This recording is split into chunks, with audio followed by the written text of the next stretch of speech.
Hello students. तो देखिए, last lecture में हमने अपने चैप्टर थर्मोडायनेमिक्स में बात की थी अबाउट किसके बारे में। हमने रिएक्शन की एंथैल्पी के बारे में बात की थी कि कैसे हम किसी भी पर्टिकुलर रिएक्शन के लिए एंथैल्पी कैसे फाइंड आउट करते हैं, enthalpy of reaction from enthalpy of formation of product and reactant से।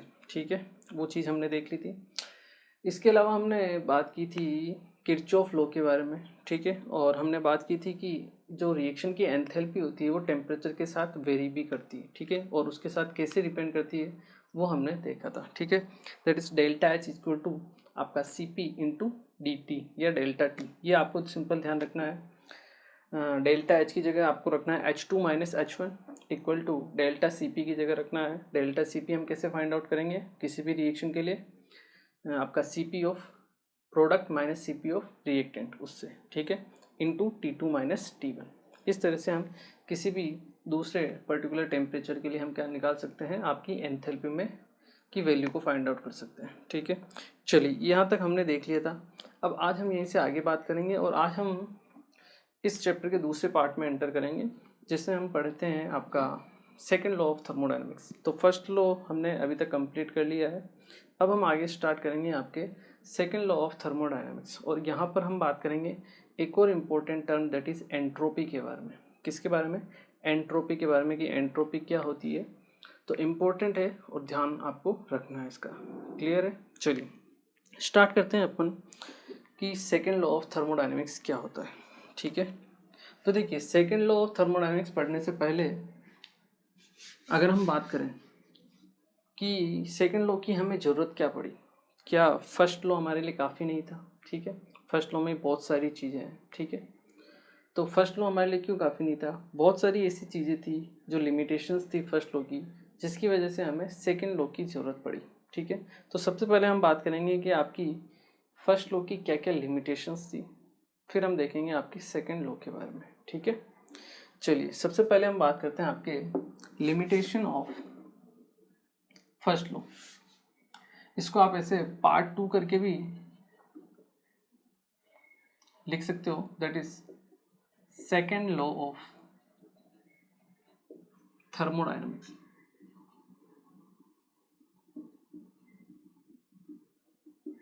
ये इस चैप्टर का सेकंड पार्ट है। ठीक है, यहाँ से आगे हम जो भी पढ़ेंगे वो अपने सेकंड लॉ के लिए ही पढ़ेंगे। ठीक है ना, तो इसमें सबसे पहले हम पढ़ेंगे आपके लिमिटेशंस के बारे में। लिमिटेशंस ऑफ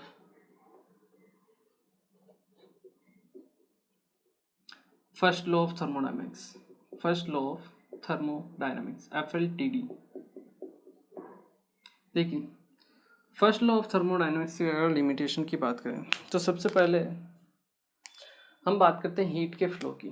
हीट का फ्लो आप सभी को पता होगा, हीट हमेशा हाई टेम्परेचर से लो टेम्परेचर की तरफ मूव करती है, हाई टेम्परेचर से लो टेम्परेचर की तरफ मूव करती है। ठीक है, ये हम सबको पता है। ठीक है, ये आपको भी पता होगा।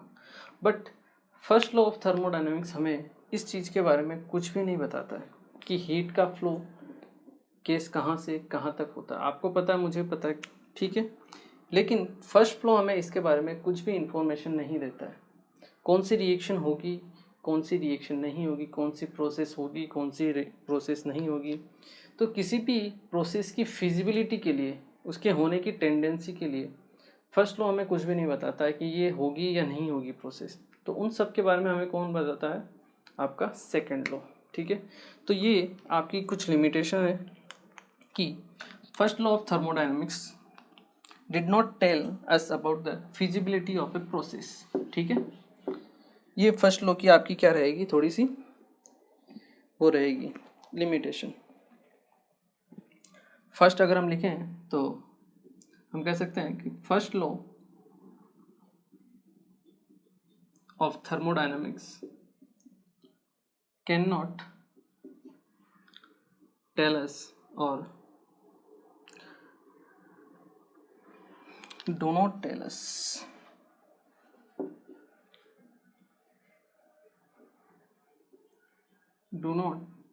tell us about the feasibility of a process.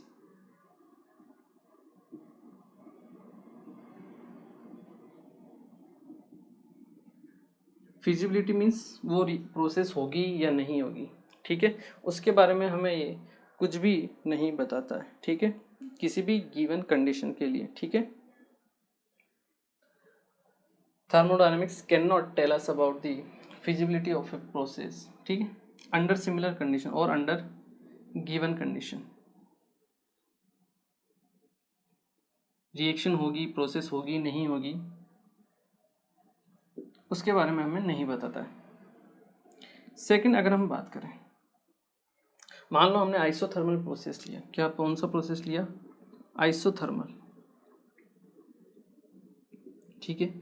Isothermal में डेल्टा टी कितना होता है, 0 होता है, ठीक है, क्योंकि टेम्परेचर सेम होता है तो T2 माइनस T1 0 होगा, तो डेल्टा टी 0 होता है तो डेल्टा यू भी क्या होगा, 0 होगा, और डेल्टा यू होता है आपके पास Q प्लस डब्ल्यू, ठीक है। अगर ये 0 होगा तो Q की वैल्यू क्या आ जाएगी आपके पास, माइनस डब्ल्यू, ठीक है। आइसोथर्मल के लिए हम बात करें, इसका मतलब क्या है, इसका मतलब ये है कि अगर हम सिस्टम को 100 जूल एनर्जी सप्लाई करते हैं, Q इक्वल टू क्या है, माइनस डब्ल्यू, इसका मतलब ये है कि अगर हम सिस्टम को 100 जूल एनर्जी सप्लाई करते हैं तो सिस्टम कितना वर्क करेगा, 100 जूल वर्क करेगा, ठीक है, माइनस साइन है मतलब वर्क कर रहा है इसलिए माइनस साइन है। तो हमने 100 जूल हीट सप्लाई की सिस्टम को और वर्क उसने कितना किया, 100 जूल किया, ये हमें फर्स्ट लॉ बताता है। बट क्या ऐसा होता है, नहीं होता है। मतलब आपने 100 जूल एनर्जी उसको हीट दी और उसने 100 जूल वर्क कर दिया, मतलब 100% एफिशिएंसी के साथ वर्क किया, ये पॉसिबल ही नहीं है, ठीक है। ये सेम उसी तरीके से कि आपकी गाड़ी का माइलेज जो मान लीजिए आप कितना होता है, 50-60 के आसपास होता है, ठीक है। तो क्या जब आप गाड़ी चलाते हो तो जितनी एनर्जी सप्लाई होती है पेट्रोल के जरिए, क्या उतना ही आपका वर्क मिलता है क्या बाइक पर, नहीं मिल पाता है। बाइक का जो इंजन होता है, अगर मैं आपको बताऊं, बाइक का जो इंजन होता है उसकी एफिशिएंसी होती है लगभग 28%, कितनी होती है, 28%। इसका मतलब अगर आप उसको 100 जूल हीट देते हो तो वो केवल और केवल जो आपका इंजन है बाइक का, वो केवल 28 जूल ही वर्क करेगा, और बाकी की जो 72% एनर्जी उसको वो लॉस में चला जाएगा या फिर लॉस में खर्च कर देगा, ठीक है। तो 100% हीट का कन्वर्जन वर्क में पॉसिबल ही नहीं होता है, ठीक है, जबकि फर्स्ट लॉ से तो हमें ऐसा ही पता चलता है। तो ये सब चीज़ें हमें फर्स्ट लॉ नहीं बताता है, ठीक है। एफिशिएंसी के बारे में भी हमें कौन बताता है, आपका सेकेंड लॉ ही बताता है, ठीक है। तो इसके बारे में हम क्या कह सकते हैं कि conversion of heat into work, इसके बारे में हमें फर्स्ट लॉ कुछ भी नहीं बताता है, ठीक है। इसी में आप लिख सकते हो, first law do not tell us about the 100% conversion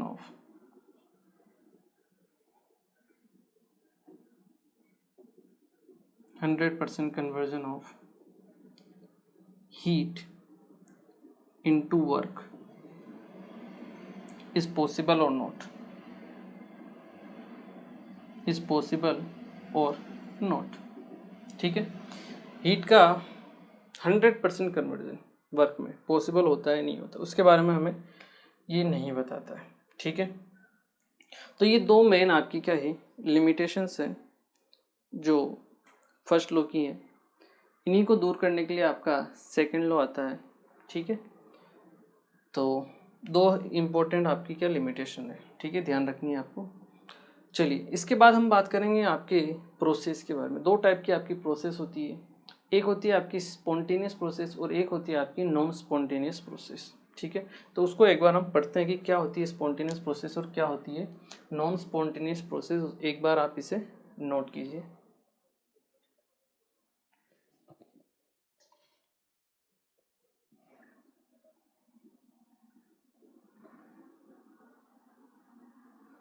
चलिए नेक्स्ट हम बात करते हैं आपके स्पॉन्टेनियस प्रोसेस के बारे में। पहले बात करते हैं, देखिए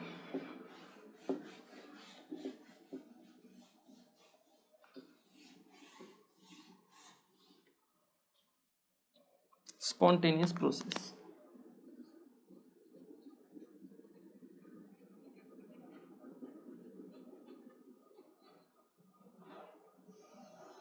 तो स्पॉन्टेनियस प्रोसेस वो होती है जो अपने आप होती है, जिनको आपको करवाने के लिए ज़्यादा मेहनत खर्च नहीं करनी पड़ती। ठीक है, एक बार उनको स्टार्ट कर दिया, इनिशिएट कर दिया, उसके बाद आप बैठ के देखते रहो, वो अपने आप होती रहेगी। आपको उसमें कुछ भी एफर्ट लगाने की ज़रूरत नहीं है। इस टाइप की जो प्रोसेस होती है उन्हें हम क्या बोलते हैं? स्पॉन्टेनियस प्रोसेस बोलते हैं। जैसे ये मार्कर है, ठीक है, इसको अगर मैं छोड़ दूँ तो ये अपने आप नीचे आएगा। छोड़ता हूँ, जैसे आएगा नीचे आएगा।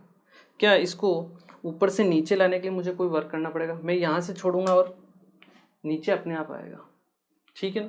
तो ये टाइप की जो प्रोसेस होती है, जैसे पानी का ऊपर से नीचे की तरफ गिरना, ये अपने आप प्रोसेस होता है। हम कोई पानी को पकड़ के ऊपर से नीचे नहीं लाते हैं। ठीक है, अगर हमें नीचे पहुंचाना है तो ऊपर से फ्लो कर देते हैं तो अपने आप नीचे आता है। हाँ, नीचे से ऊपर ले जाना है तो तकलीफ है, लेकिन अगर ऊपर से नीचे लाना हो तो उसमें अपने को कोई दिक्कत आने वाली नहीं होती है। ठीक है, कोई वर्क करना नहीं पड़ता है।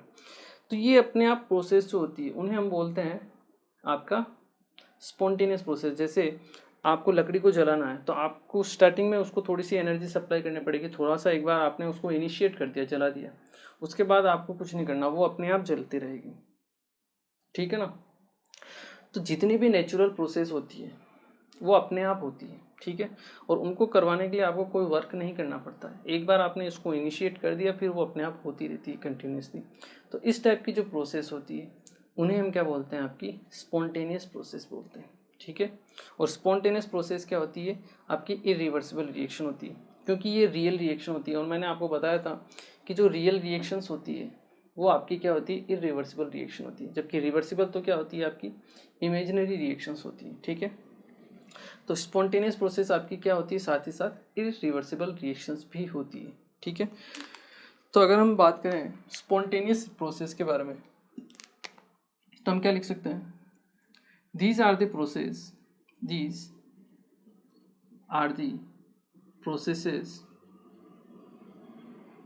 which occur साइमल्टेनियसली अकर होती है, मतलब कंटिन्यूसली आपकी क्या होती रहेगी? चलती रहेगी आफ्टर प्रॉपर इनिशिएशन। ठीक है, these are the process which occur by there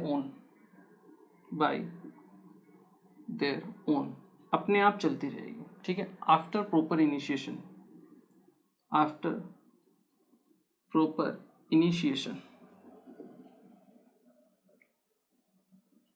ठीक है, और आप यहां लिख सकते हो हैव नेचुरल टेंडेंसी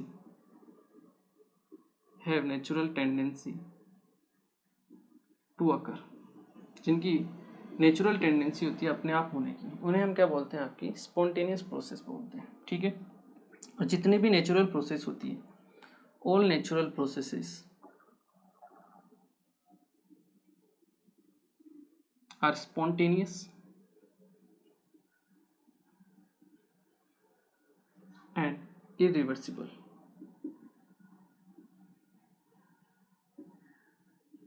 ठीक है, स्पॉन्टेनियस होगी और इरिवर्सिबल होगी। ठीक है, आगे चल के हम स्पॉन्टेनिटी की कंडीशन भी पढ़ेंगे कि कौन कौन सी ऐसी रिएक्शंस है या किसी भी रिएक्शन के स्पॉन्टेनियस होने की क्या क्या टर्म्स एंड कंडीशंस होती हैं।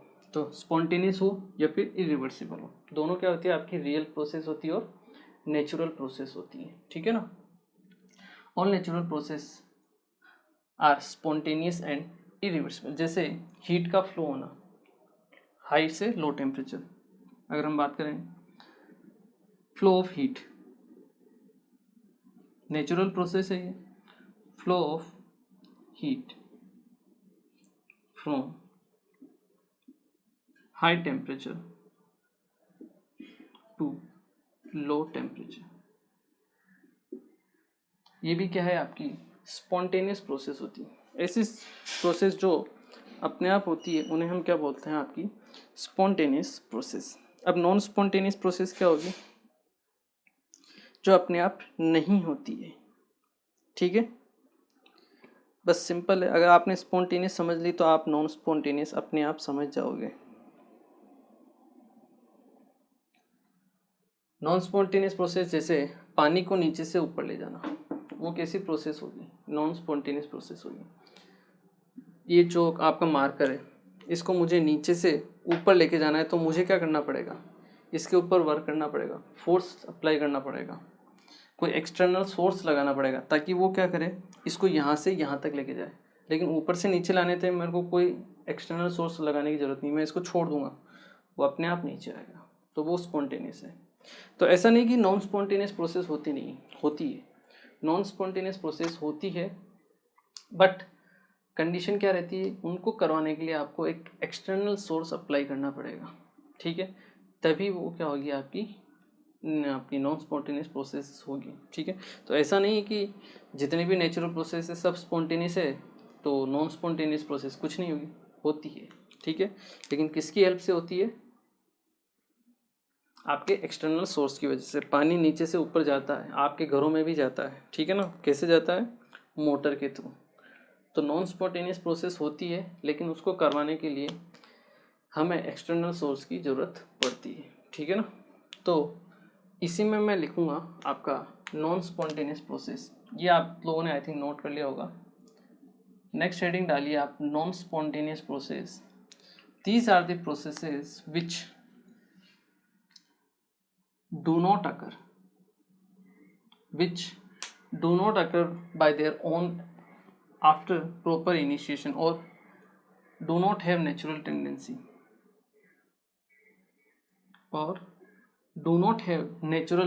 to occur। उसे हम क्या बोलेंगे? आपकी नॉन स्पॉन्टेनियस प्रोसेसेस, ठीक है।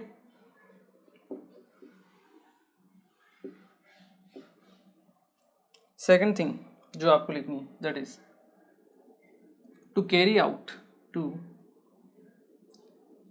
out non-spontaneous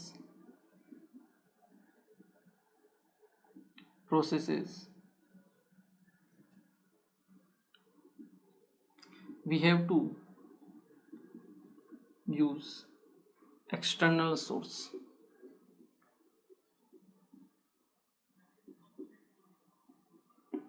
एक्सटर्नल कोई पावर सोर्स आपको लगाना पड़ेगा, तभी क्या होगी, आपकी नॉन स्पॉन्टेनियस प्रोसेस होगी, ठीक है। मतलब वो जो भी मोटर है वो क्या सप्लाई करेगी? उसको एनर्जी सप्लाई करेगी। तो आपको कहीं से एक्सटर्नल एनर्जी चाहिए होगी, तभी आपकी क्या होगी, नॉन स्पॉन्टेनियस प्रोसेस होगी।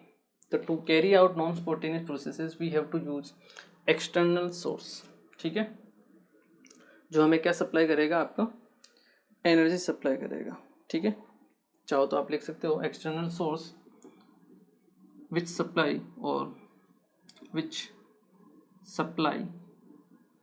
कांस्टेंट एनर्जी, और उस एनर्जी के थ्रू क्या होगी? आपकी नॉन स्पॉन्टेनियस प्रोसेस होगी, ठीक है। क्लियर है? चलिए इसे एक बार आप नोट कीजिए। चलिए नेक्स्ट हम बात करते हैं आपके हीट इंजन के बारे में। तो सेकेंड लॉ पढ़ने से पहले हमें एक और टर्म के बारे में बात करनी पड़ेगी, जिसे हम बोलते हैं हीट इंजन, ठीक है, या फिर जिसे हम बोलते हैं आपका कार्नोट साइकिल। क्या बोलते हैं? कार्नोट साइकिल, ठीक है। तो सबसे पहले हम बात करेंगे आपके हीट इंजन के बारे में, जिसे हम बोलते हैं कार्नोट साइकिल। तो देखिए क्या होता है हीट इंजन और क्या होता है आपका कार्नोट साइकिल, ठीक है। तो हीट इंजन बेसिकली एक डिवाइस होता है, ठीक है, जो क्या करता है? हीट को कन्वर्ट करता है, किस में? वर्क में, ठीक है। ए डिवाइस, हीट इंजन क्या होता है? A device which converts heat into work. Heat को किस में कन्वर्ट करता है? वर्क में, ठीक है। उसे हम क्या बोलते हैं? आपका हीट इंजन बोलते हैं, ठीक है। चलिए तो इसमें होता क्या है? एक आपके पास इंजन रहता है,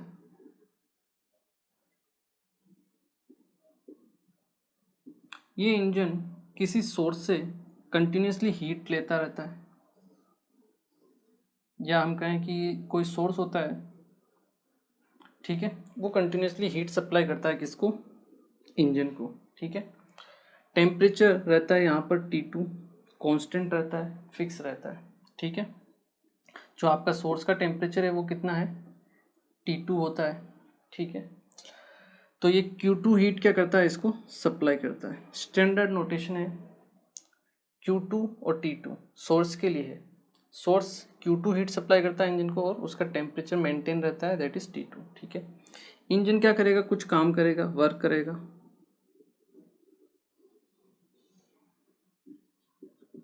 ठीक है। इंजन कुछ वर्क करेगा, या फिर इस पे बॉक्स नहीं बनाते हैं, सिंपल। इंजन कुछ वर्क करेगा और हमें पता है कि 100% तो वर्क वो करेगा नहीं जितनी उसको एनर्जी मिलेगी, ठीक है, कम ही करता है, ठीक है। और कुछ पार्ट वो वेस्ट करेगा और वो जाएगा आपके किसके अंदर, सिंक के अंदर। कहाँ पर, सिंक के अंदर। मतलब कुछ हीट वो किसको सप्लाई कर देगा, इंजन सिंक को। यहाँ पर Q1 हीट क्या होगी, सिंक को सप्लाई होगी और इसका टेम्परेचर होता है आपका T1, ठीक है। तो सिंपल सी चीज़ है, हीट इंजन क्या होता है, एक डिवाइस होता है जो सोर्स से हीट लेता है, कुछ वर्क करता है और बची हुई हीट को वो लॉस में सिंक को खर्च कर देता है, ठीक है। ये होता है सिंपल हीट इंजन, ठीक है। अब देखिए, जो सोर्स है उसका टेम्परेचर क्या होना चाहिए, हाई होना चाहिए। क्यों, क्योंकि इंजन कंटिन्यूसली उससे क्या ले रहा है, हीट सप्लाई कर रहा है। तो हाई टेम्परेचर सोर्स होता है ये, या फिर हाई टेम्परेचर ऑब्जेक्ट इसको बोल सकते हैं, हाई टेम्परेचर ऑब्जेक्ट, ठीक है। अगर आप कंटिन्यूसली हीट सप्लाई कर रहे हो तो इसका टेम्परेचर क्या होना चाहिए, धीरे धीरे गिरना चाहिए, ठीक है, कम होना चाहिए। लेकिन इसकी प्रॉपर्टी ऐसी होनी चाहिए सोर्स की कि चाहे आप कितनी ही एनर्जी इससे ले लो, इसकी हीट कैपेसिटी बहुत ज़्यादा होनी चाहिए। मतलब इसका टेम्परेचर कभी गिरना नहीं चाहिए, हमेशा मेंटेन रहना चाहिए, कांस्टेंट रहना चाहिए। हाई हीट कैपेसिटी होनी चाहिए इसकी, वेरी हाई हीट कैपेसिटी।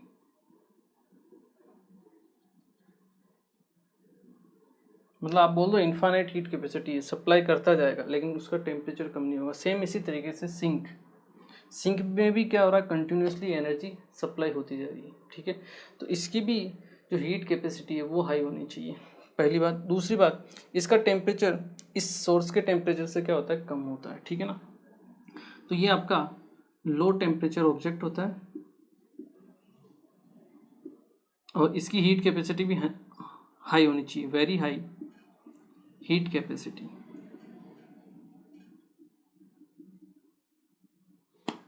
ठीक है। तो ये सिंपल होता है आपका हीट इंजन, जो वर्क कैसे करता है।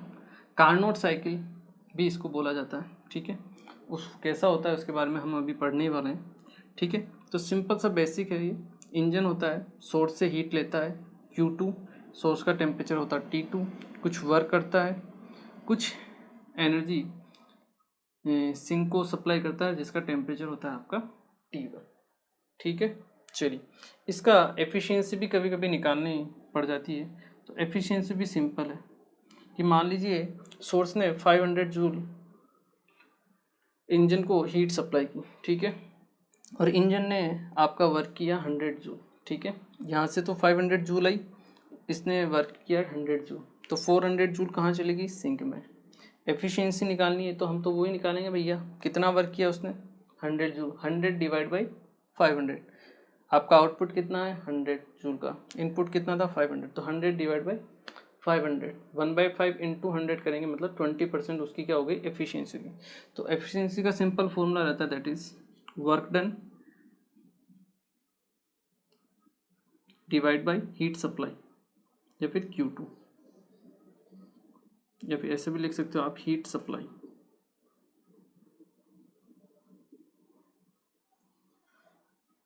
ठीक है। आगे भी पढ़ेंगे, ठीक है ना। इसे नोट कीजिए, फिर हम पढ़ते हैं आपके कार्नोट साइकिल के बारे में। कार्नोट साइकिल क्या होता है।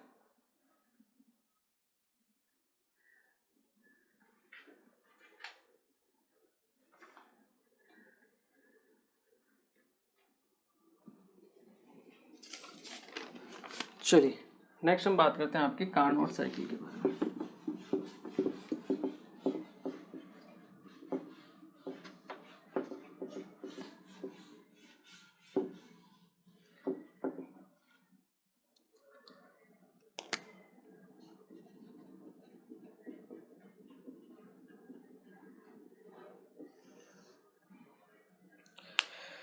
तो देखिए कार्नोट साइकिल क्या होता है उसके बारे में हम बात करते हैं। इसमें जो हम बात करेंगे वो बात करेंगे आइडियल गैस के बारे में, ठीक है ना। इसमें जो ऑब्जेक्ट होता है आपका, ठीक है, वर्किंग सब्सटेंस आइडियल गैस होता है। ये एक रिवर्सिबल साइकिल होता है जिसमें क्या होते हैं आपके 4 स्टेप्स होते हैं, ठीक है। तो आपका वर्किंग सब्सटेंस जो होगा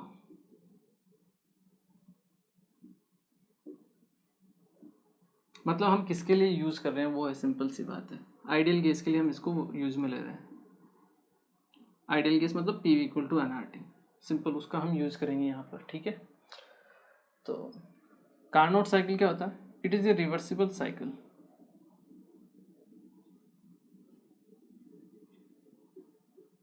रिवर्सिबल साइकिल होता है विच कंसिस्ट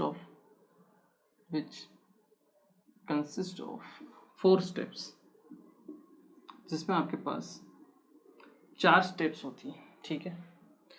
फर्स्ट स्टेप जो होती है आपके पास that is reversible isothermal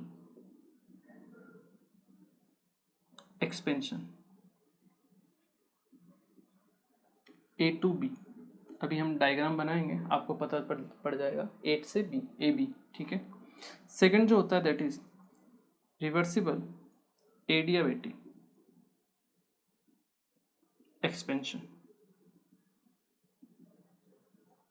that is BC। Third होता है आपके पास that is reversible isothermal compression, C2D। And fourth step होती है आपकी रिवर्सिबल एडियाबेटिक कंप्रेशन, D2A, ठीक है। अगर हम कार्नोट साइकिल को एक ग्राफ में प्लॉट करें, ये मान लीजिए आपका प्रेशर है, ये आपका वॉल्यूम V, ठीक है। तो देखिए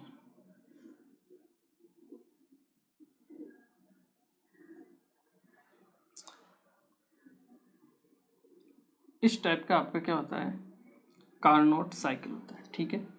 ये पॉइंट है आपका पॉइंट A, ठीक है, जिस पे प्रेशर है P1, वॉल्यूम है V1, ठीक है। और ये पॉइंट है आपका पॉइंट B, जिस पे प्रेशर P2, वॉल्यूम है आपका V2, ठीक है। तो AB प्रोसेस है आपका आइसोथर्मल एक्सपेंशन। AB में अगर हम बात करें आइसोथर्मल मतलब डेल्टा T0 या हम कह सकते हैं डेल्टा U0, इसका मतलब Q इक्वल टू क्या होता है -W, ठीक है। AB प्रोसेस के लिए अगर हम बात करें, ठीक है, एक्सपेंशन हो रहा है और एक्सपेंशन का वर्क कैसा होता है नेगेटिव। तो W नेगेटिव नेगेटिव पहले से नेगेटिव, 2 नेगेटिव हो गए, नेगेटिव नेगेटिव पॉजिटिव, मतलब Q बराबर पॉजिटिव हो गया आपके पास।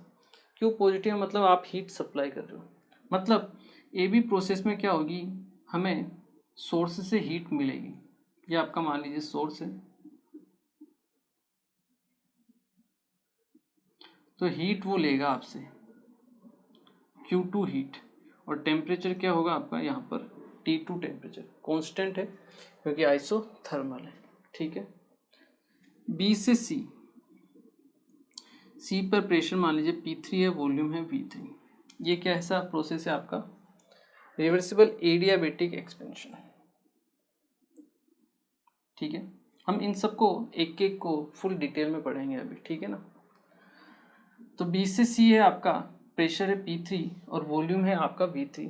टेम्परेचर क्या हो रहा है डिक्रीज हो रहा है, ठीक है। T2 से टेम्परेचर आता है आपका कितना T1 टेम्परेचर, ठीक है। एडियाबेटिक एक्सपेंशन हो गया आपका। वहीं अगर हम बात करें सी से डी के लिए, किसके लिए? सी से डी के लिए आइसोथर्मल कंप्रेशन P4 V4, ठीक है। सेम इसी तरह से यहाँ अगर हम बात करें कंप्रेशन में वर्क कैसा होता है? पॉजिटिव, तो W पॉजिटिव होगा तो Q की वैल्यू होगी नेगेटिव, मतलब हीट रिलीज हो रही है। और हमें पता है यहाँ से हीट रिलीज होती है और किसको मिलती है? सिंक को मिलती है, that is Q1 heat. Temperature maintain रहता है T1, ठीक है। और फिर आप पहुँचते हो वापस C से D एडियाबेटिक एक्सपेंशन के थ्रू, ठीक है। तो सिंपल सा ये आपका कार्नोट साइकिल होता है, इस टाइप का प्रोसेस होता है। ए से बी, बी से सी, सी से डी और डी से ए। 4 स्टेप होती है। Reversible isothermal expansion, reversible adiabatic expansion, reversible isothermal compression और रिवर्सिबल एडियाबेटिक कंप्रेशन, ठीक है। अभी हम क्या करेंगे, एक एक स्टेप को फुल डिटेल में पढ़ते हैं कि ए बी स्टेप में वर्क डन क्या होगा, बी सी स्टेप में वर्क डन क्या होगा, सी डी में वर्क डन क्या होगा और आपका डी ए में वर्क डन क्या होगा और नेट वर्क क्या होगा। एक साइक्लिक प्रोसेस है और साइक्लिक प्रोसेस के लिए वर्क डन क्या होता है? नेट। इन सभी प्रोसेस का एडिशन, ठीक है। तो वो हम कैलकुलेट करते हैं। एक बार आप इसे नोट कीजिए, फिर हम एक एक करके पढ़ते हैं। चलिए नेक्स्ट हम क्या करते हैं, एक एक करके स्टेप वाइज इनको एनालिसिस करते हैं, ठीक है। तो फर्स्ट हम बात करेंगे about reversible isothermal expansion, that is A B के लिए, ठीक है। आपका ग्राफ वही है, सेम वही मैं रख रहा हूँ, उसमें कोई चेंजेस नहीं कर रहा हूँ। देखिए, चलिए इसको अभी मैं मिटा देता हूँ।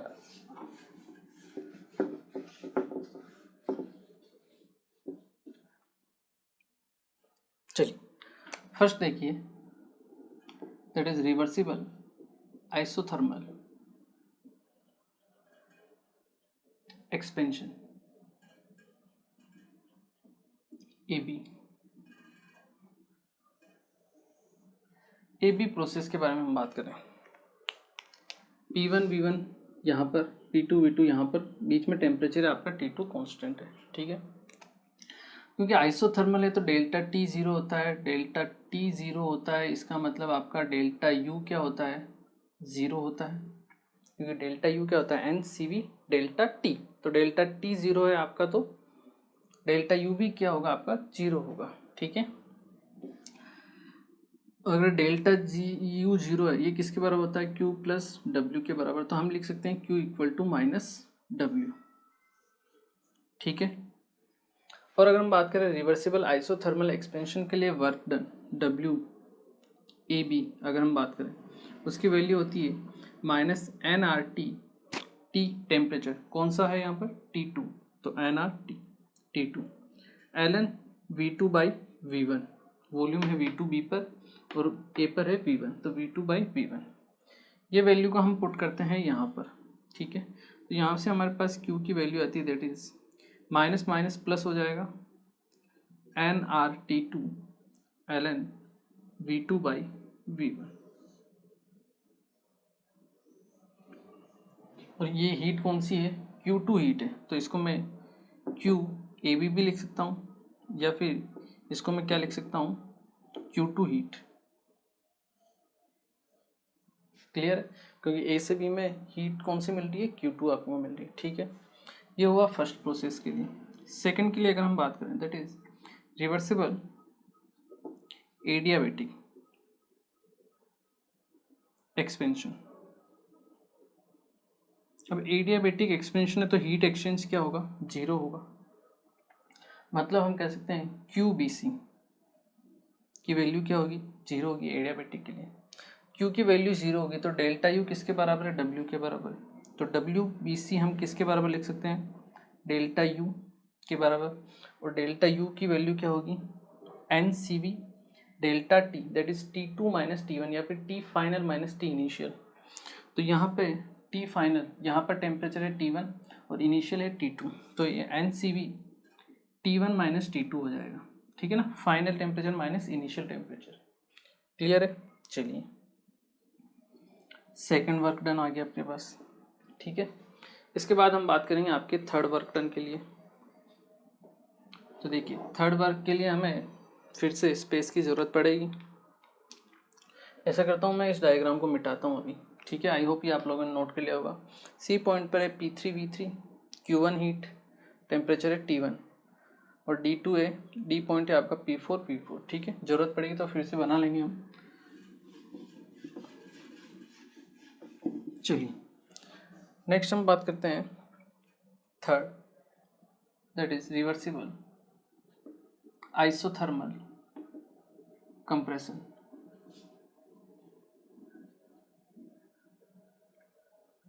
ये था आपके पास A2B, ये था आपके पास B2C, ये है आपके पास C2D,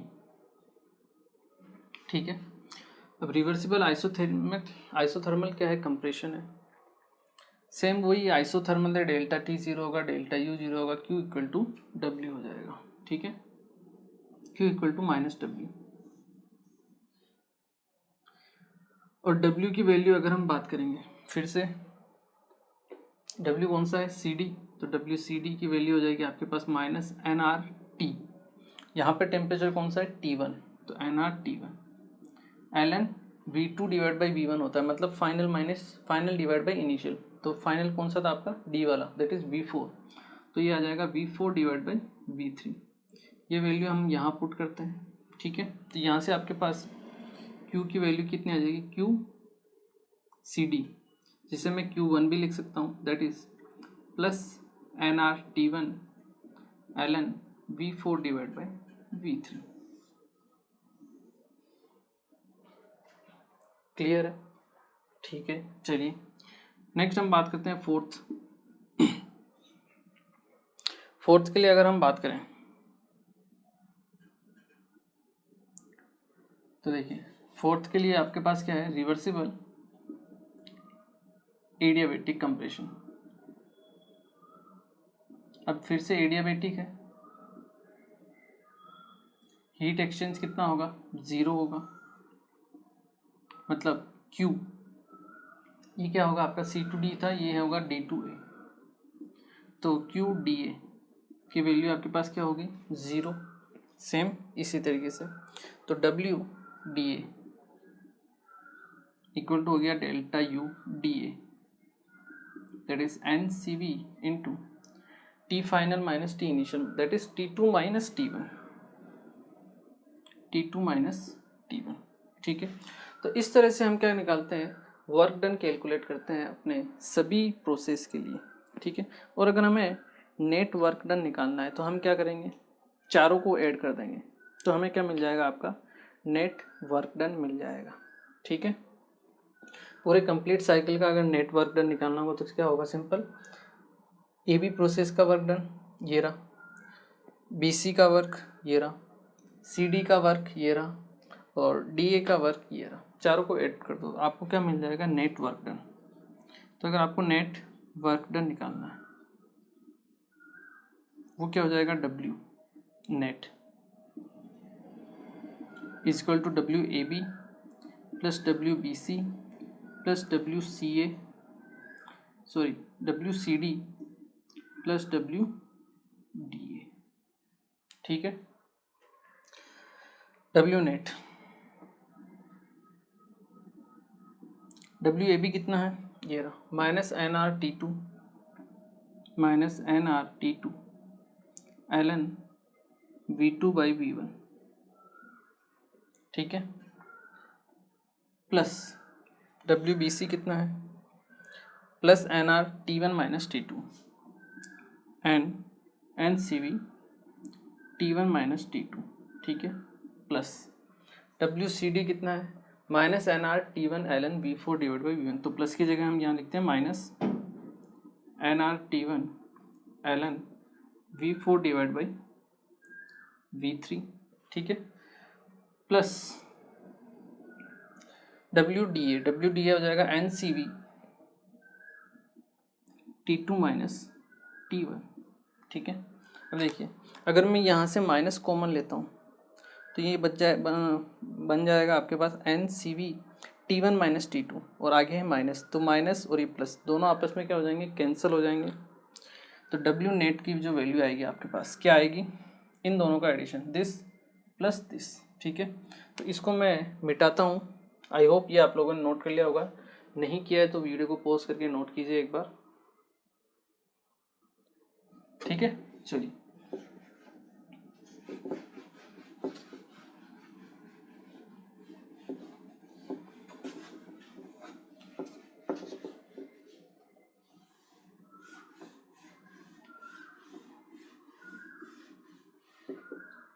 नेट वर्क डन हम निकाल रहे हैं डब्ल्यू नेट। तो डब्ल्यू नेट की वैल्यू अपने पास आ गई, that is minus N R T two L N V two divide by V one minus N R T one L N V four divide by V three, ठीक है। मैं क्या करता हूँ, दोनों से माइनस कॉमन लेता हूँ, minus N R T two L N V two divide by V one plus N R T one L N V four divide by V three equal to W net. इस minus को मैं इस तरफ ले लेता हूँ, तो minus W net equal to, ये बनेगा आपके पास N R T two L N V two divide by V one plus N R T one L N V four divide by V three. अगर आप देखोगे तो ये जो वैल्यू थी ये आई थिंक किसके इक्वल थी, आपके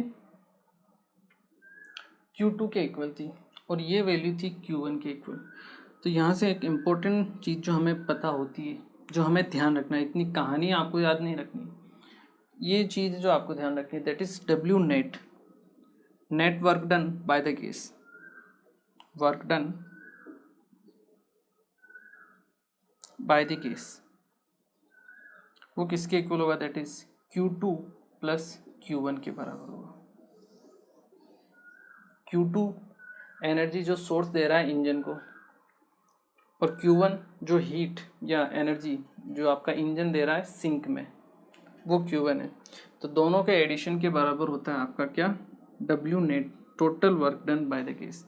ये चीज़ आपको ध्यान रखनी है, बाकी और कोई कहानी आपको ध्यान नहीं रखनी, बस आपको समझना था कि हाँ कैसे हम वर्क डन कैलकुलेट करते हैं, ठीक है। तो इसके ऊपर हम क्वेश्चंस कर भी चुके हैं, तो आई होप ये आप लोगों को समझ में आ गया होगा, ठीक है ना। ठीक है, ये आप लोगों ने नोट कर लिया है। चलिए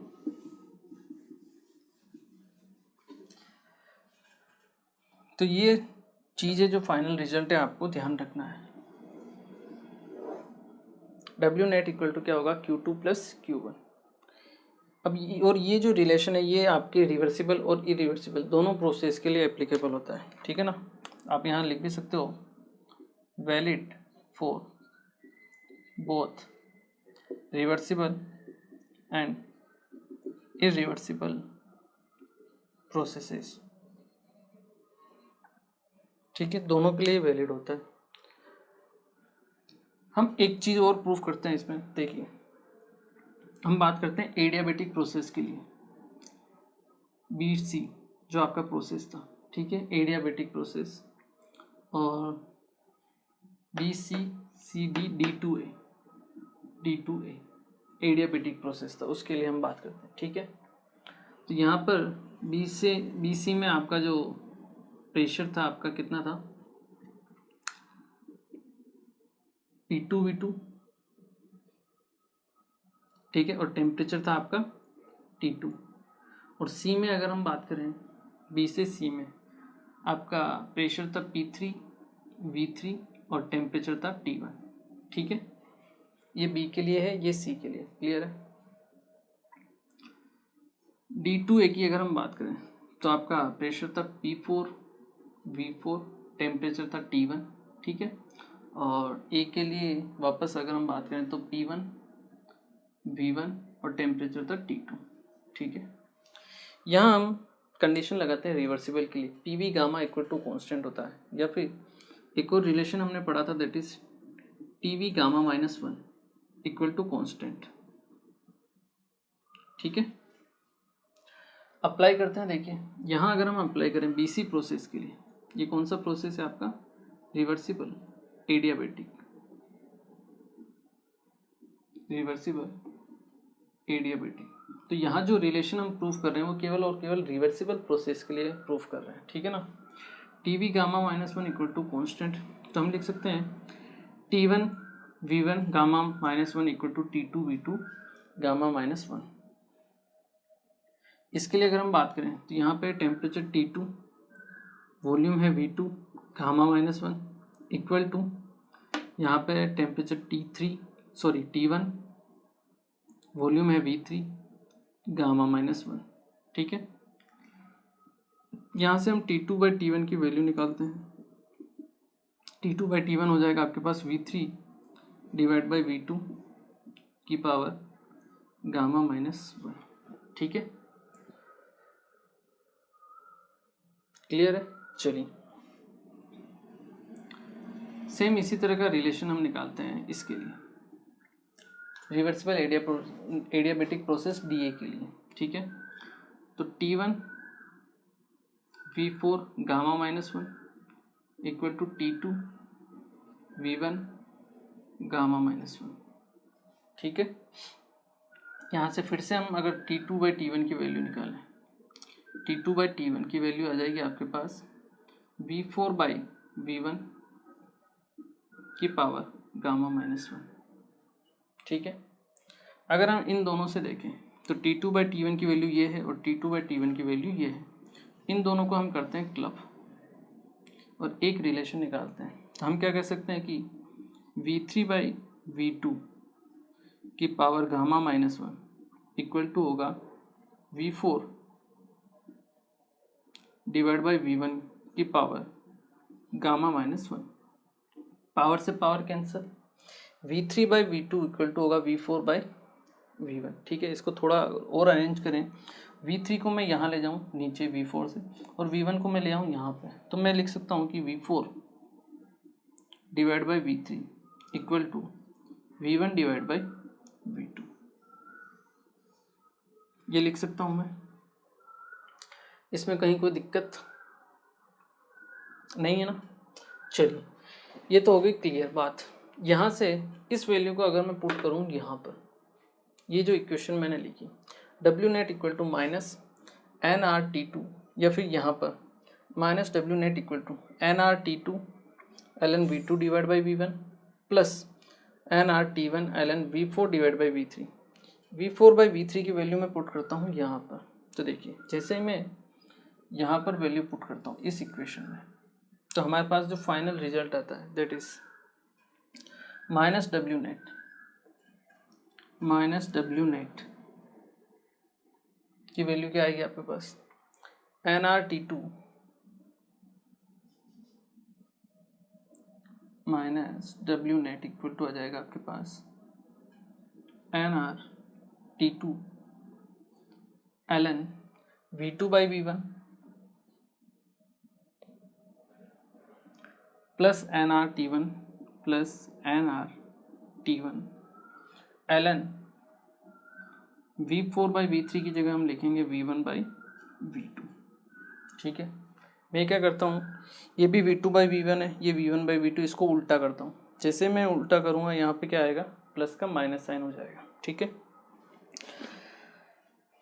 तो W नेट जो अपने पास आएगा that is NR ln V2/V1, यहाँ पे भी ln V2/V1 है, दोनों को मैं कॉमन ले लेता हूँ ln V2/V1, ठीक है। और ब्रैकेट में अपने पास बचेगा T2 और यहाँ पे साइन चेंज होगा, माइनस हो जाएगा, तो ये बनेगा T1। ये अपने पास W नेट का एक और फॉर्मूला आ चुका है, ठीक है। तो W नेट के हमारे पास दो फॉर्मूले आ चुके हैं कार्नोट साइकिल के लिए। एक तो W नेट जो होगा that is Q2 plus Q1 के बराबर होगा। ये आपके रिवर्सिबल और इरिवर्सिबल दोनों प्रोसेस के लिए एप्लीकेबल है। और W नेट का एक और फॉर्मूला आ गया that is NR ln V2/V1 into T2 minus T1। दो ही फॉर्मूले ध्यान रखने, बाकी और कुछ भी कहानी आपको याद रखने की ज़रूरत नहीं है, ठीक है। तो NR ln V2/V1 into T2 minus T1। और ये किसके लिए वैलिड है? ये वैलिड होगा रिवर्सिबल के लिए, क्योंकि ये जो फॉर्म होती है PV gamma equal to constant, ये हम किसके लिए काम में लेते हैं? केवल और केवल रिवर्सिबल प्रोसेस के लिए। ठीक है, तो this is valid for reversible process only. Clear है? तो आई होप ये आप लोगों को थोड़ा क्लियर होगा। चलिए इसे एक बार आप नोट कर लीजिए।